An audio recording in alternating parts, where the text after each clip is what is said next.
하나님 아버지 감사합니다. 사순절 7번째 날 하나님 앞에 나와서 새벽 예배 드리며 주님의 고난 앞에 묵상하며 함께 지켜나가게 하시니 감사를 드립니다. 우리의 삶이 헛것이 되지 않게 하소서. 하나님, 참으로 열매 없는 무화과 나무를 저주하셨던 주님, 우리의 신앙이 참으로 예수 그리스도를 본받고 우리의 삶 속에 주님의 형상을 이루어가는 내용과 열매가 있는 그런 향방 없는 자가 되지 않게 하시고 참된 내실을 이루어갈 수 있도록 성령님 역사하여 주시옵소서.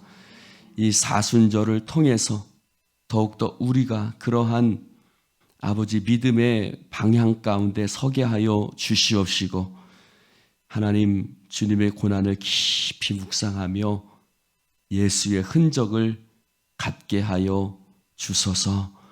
참 제자가 되게 하여 주옵소서. 연약하고 부족합니다. 너무나 넘어질 때가 많습니다. 그러나 오늘도 다시 일어나 예수 이름 붙듭니다. 성령님 도와주시고 함께 하시고 불쌍히 여겨 주시옵소서. 주님, 우리의 자녀들 어디에 있든지 늘 주님 기억하게 하시고, 주님, 연약한 당신의 백성들이 싸우니 주여 치료하여 주시옵시고, 하나님 의료대란으로 인하여 근심과 걱정하는 영혼도 있사오니 주여 하나님께서 예비하시고 좋은 것으로 축복하여 주옵소서. 성령의 역사하심을 믿사오며 예수님 이름으로 기도드립니다. 아멘. 할렐루야. 사순절 묵상교제 고난에 참여하고자 28페이지 박해를 통해 복음이 전파되고 말씀 묵상하겠습니다. 오늘의 말씀 사도행전 13장 13절부터 52절까지 말씀입니다. 바울과 및 동행하는 사람들이 바보에서 배 타고 밤빌리아에 있는 버가에 이르니 요한은 그들에게서 떠나 예루살렘으로 돌아가고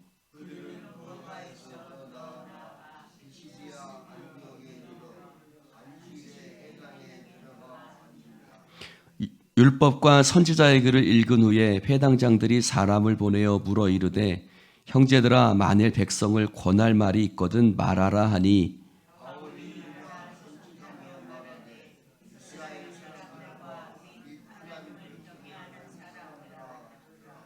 이 이스라엘 백성의 하나님이 우리 조상들을 택하시고 애굽 땅에서 나그네 된 그 백성을 높여 큰 권능으로 인도하여 내사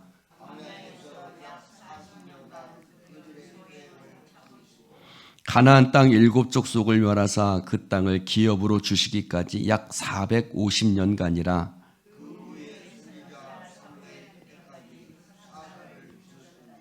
그 후에 그들이 왕을 구하거늘 하나님이 베냐민 지파 사람 기스의 아들 사울을 40년간 주셨다가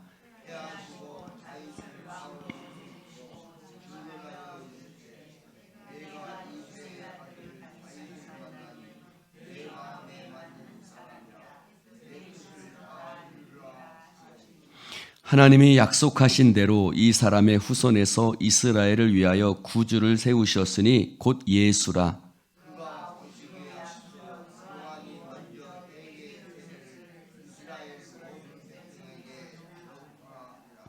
요한이 그 달려갈 길을 마칠 때에 말하되 너희가 나를 누구로 생각하느냐?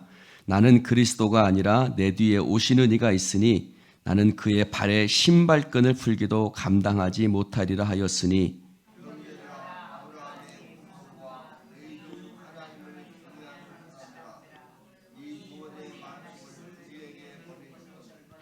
예루살렘에 사는 자들과 그들 관리들이 예수와 및 안식일마다 외우는 바 선지자들의 말을 알지 못함으로 예수를 정죄하여 선지자들의 말을 응하게 하였도다.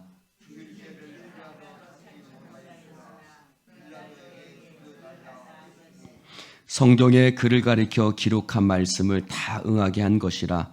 후에 나무에서 내려다가 무덤에 두었으나 갈릴리로부터 예루살렘에 함께 올라간 사람들에게 여러 날 보이셨으니 그들이 이제 백성 앞에서 그의 증인이라.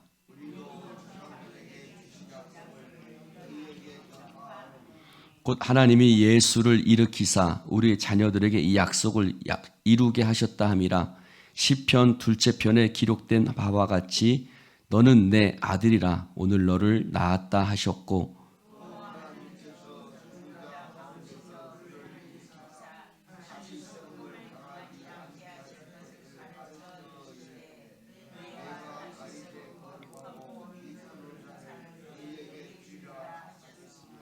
또 다른 시편에 일렀으되 주의 거룩한 자로 썩음을 당하지 않게 하시리라 하셨느니라.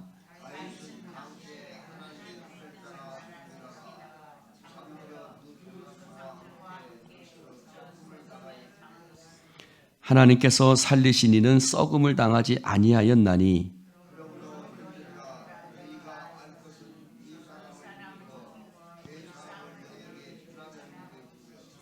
또 모세의 율법으로 너희가 의롭다 하심을 얻지 못하던 모든 일에도 이 사람을 힘입어 믿는 자마다 의롭다 하심을 얻는 이것이라.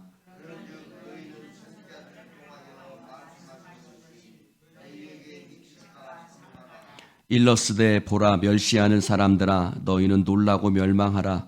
내가 너희 때를 당하여 한 일을 행할 것이니 사람이 너희에게 일러줄지라도 도무지 믿지 못할 일이라 하였느니라 하니라.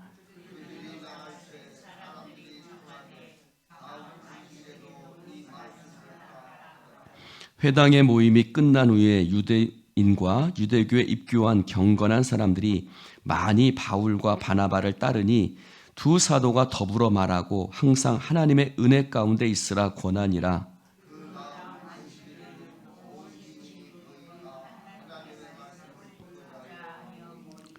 유대인들이 그 무리를 보고 시기가 가득하여 바울이 말한 것을 반박하고 비방하거늘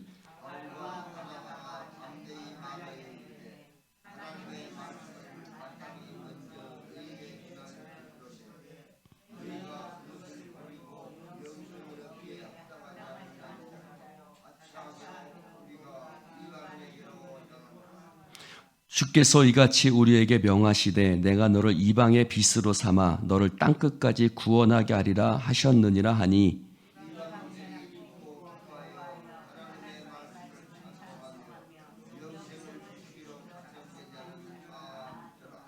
주의 말씀이 그 지방에 두루 퍼지니라.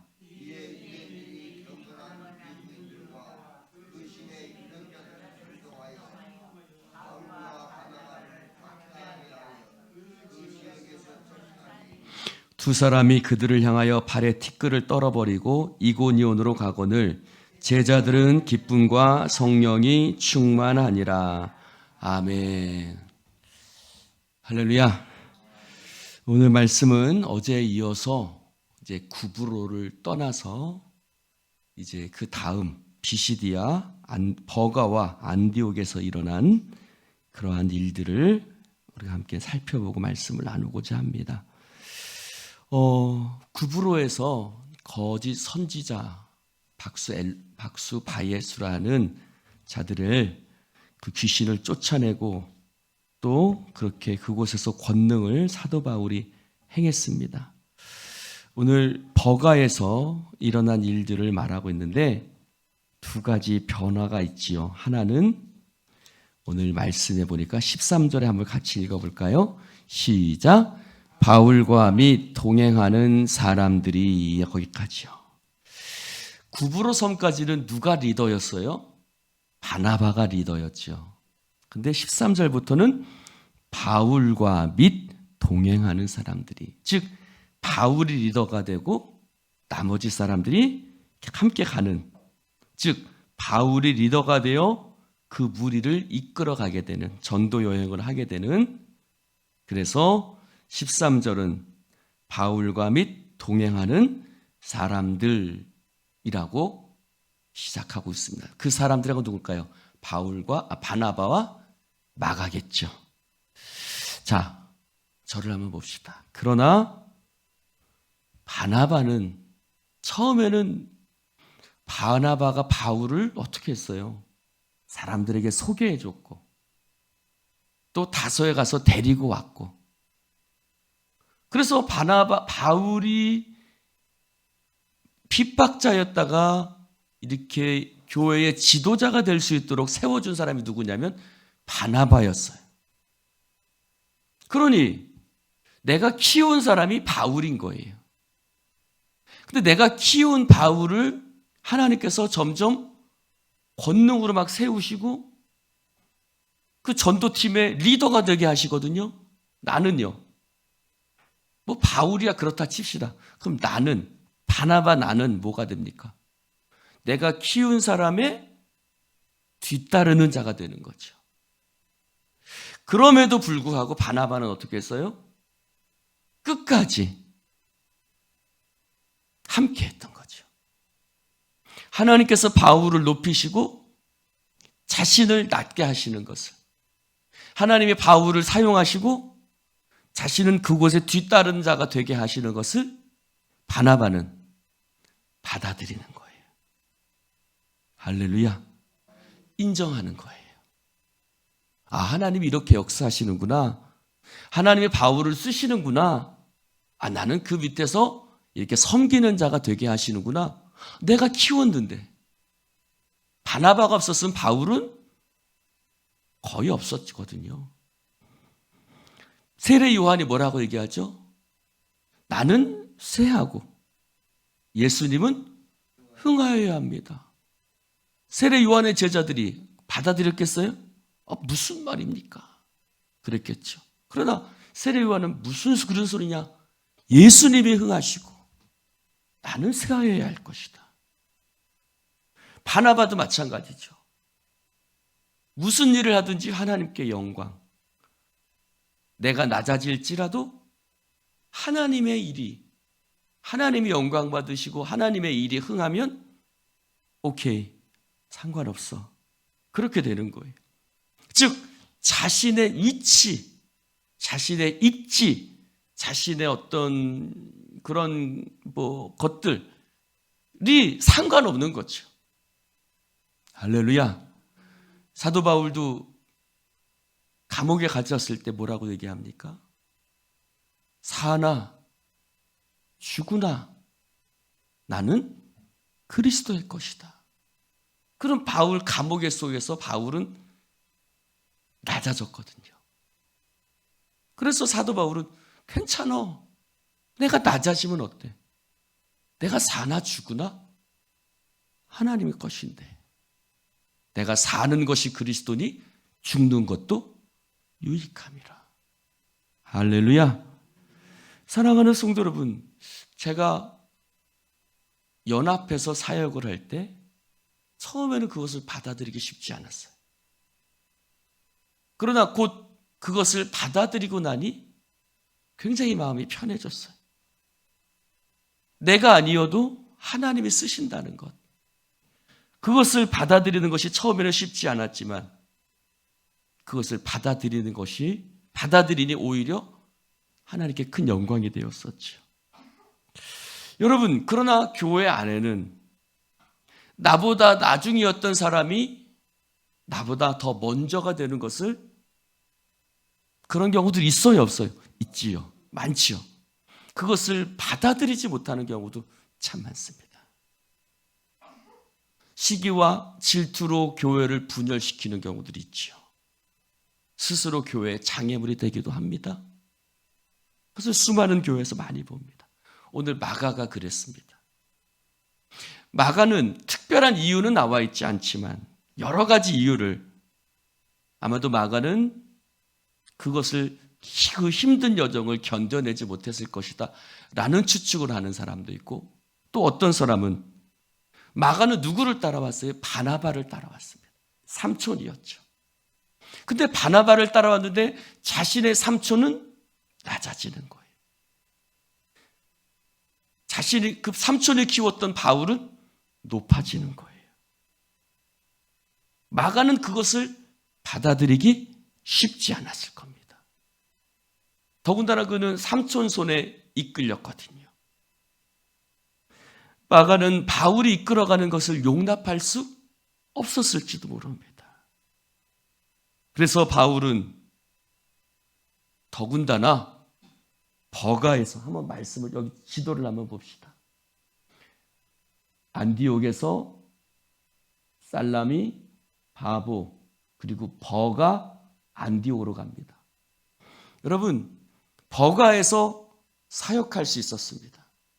그러나 버가에서 바울은 병을 얻었죠. 그래서 안디옥으로 갑니다. 안디옥은 좀 더 높은 지방에 있었기 때문에 바울의 병을 치료할 수도 있었고, 그러나 그곳을 넘어가기 위해서는 저기 보면 타우루스 산맥이 있죠. 굉장히 높은 산맥을 넘어가야 했습니다. 마가는 그것을 받아들이기 쉽지 않았을 거예요. 아니, 우리 삼촌 바나바가 있는데 왜 저 바울 때문에 우리가 이 힘든 산맥을 넘어가야 돼? 그걸 받아들이기 쉽지 않았을 거예요. 그래서 마가는 어떻게 했어요? 중간에 예루살렘으로, 저기 예루살렘으로 가는 저 화살표가 누구냐면 마가입니다.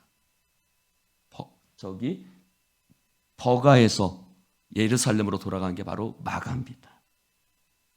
여러분, 그것을 결정하는 것이 바울이었기 때문에 마가는 싫었을 거예요. 우리 삼촌이 리더인데, 여러분, 때로는 공동체가 내 생각과 다르게 갈 때가 있습니다. 성령께서 내 생각과 다르게 이끌어갈 때가 있습니다. 그때 하나님이 기뻐하시는 것이 무엇인지 우리는 생각해야 됩니다. 내 자신을 내려놔야 됩니다. 할렐루야. 하나님의 영광을 위해서 쓰임받을 줄 알아야 합니다. 그렇지 않으면 사단의 도구가 될 수도 있습니다. 여러분, 바울에게는 큰 아픔이었을 겁니다. 나중에 바울과 바나바가 마가 문제 때문에 싸우죠. 왜 그렇게 싸우고 헤어졌을까요? 아마도 바울에게는 그것이 굉장히 큰 상처가 됐을 겁니다. 더군다나 바울에게는 한 가지 문제가 있었는데, 아까도 말한 것처럼 저 위에 안디옥, 이고니온, 루스드라, 더베, 이쪽을 갈라디아 지역이라고 합니다. 우리가 갈라디아서 있지요? 갈라디아 지방이 저쪽인데, 그 갈라디아서에 보면, 갈라디아서 4장 13절에 보면 사도 바울이 이렇게 말합니다.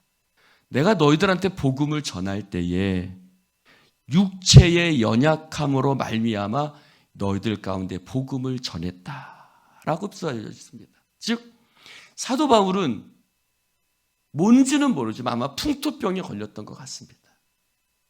요즘처럼 뭐 병원이 자주 있는 것도 아니고, 그러니 그런 풍토병을 고칠 수 없었습니다.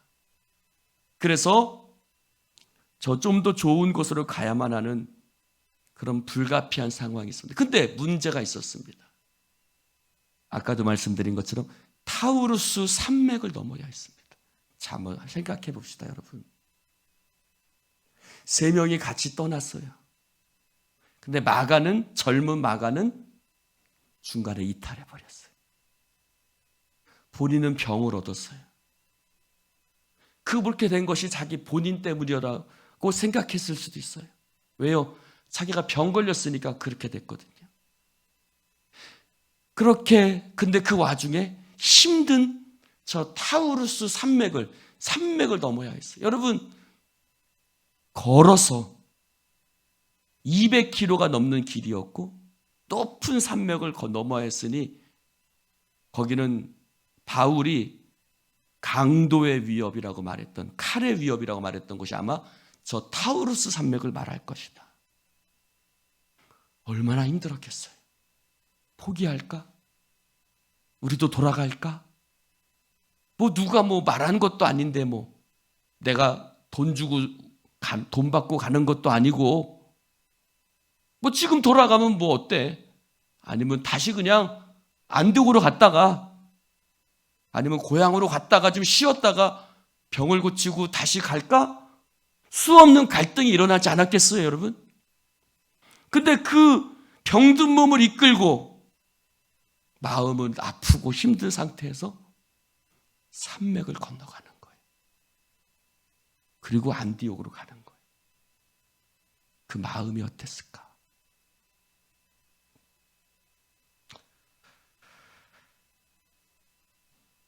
러시아에서 사역할 때 비슷한 마음들이 들었던 것 같아요. 돌아갈까? 아들은 너무 보고 싶고 집사람은 어떻게 됐는지 걱정되고 연락도 안 되고. 그러나 사도 바울은 달려갑니다. 멈추지 않습니다. 아니, 달려가지 않았겠죠. 뚜벅뚜벅 갔겠죠. 병든 몸을 이끌고. 5절을 한번 봅시다. 13장 5절을 보면 같이 한번 읽어볼까요? 시작.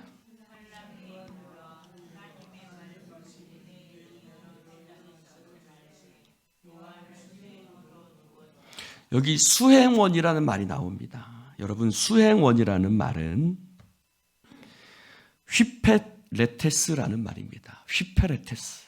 이 말은 저를 한번 보실래요? 배를 옛날에 타고 가면 여러분 영화에서도 보셨을 거예요.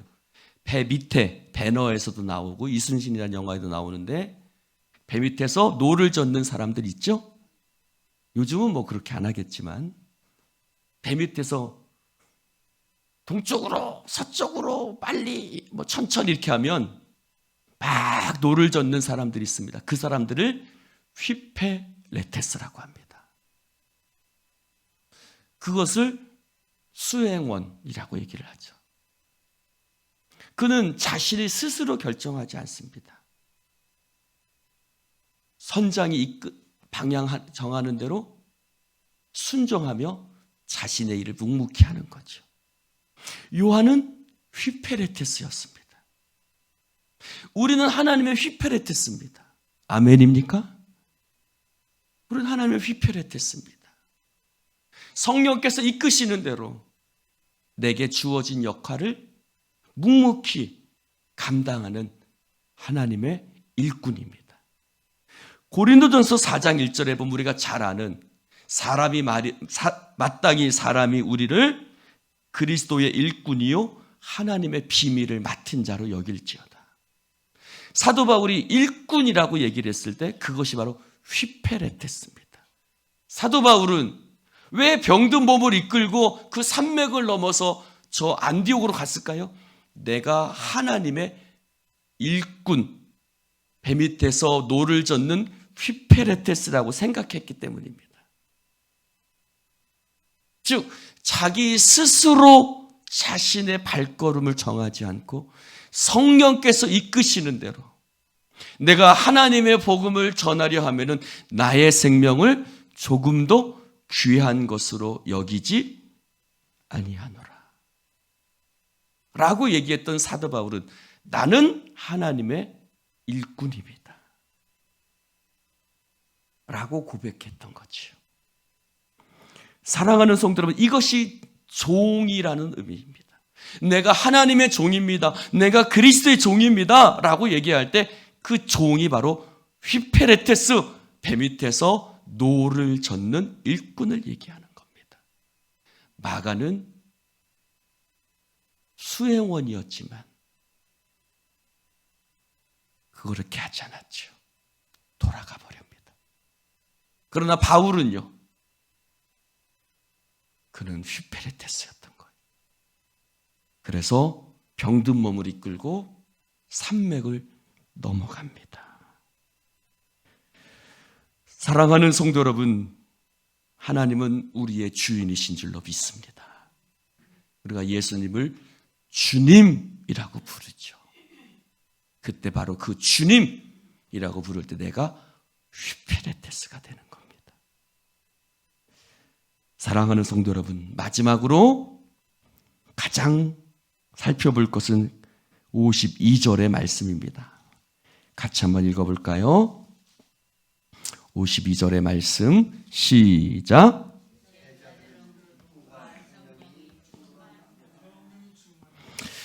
제자들이 기쁨과 성령으로 충만했다. 그 앞절을 보면 사람들이 거기서 바울과 바나바는 큰 부흥의 역사를 일으켰습니다. 안식일에 회당에 가서 하나님 말씀을 전할 때 많은 사람들이, 특별히 헬라인들이, 이방인들이 그 말씀을 듣고 회개하고 돌이켰고 온 시민이 와서 하나님의 말씀을 들으려고 할 정도로 놀라운 부흥의 역사가 있었습니다. 그런데 그것을 보고 유대인들이 시기하죠. 그래서 소동을 일으키게 하고 그들이 쫓겨납니다.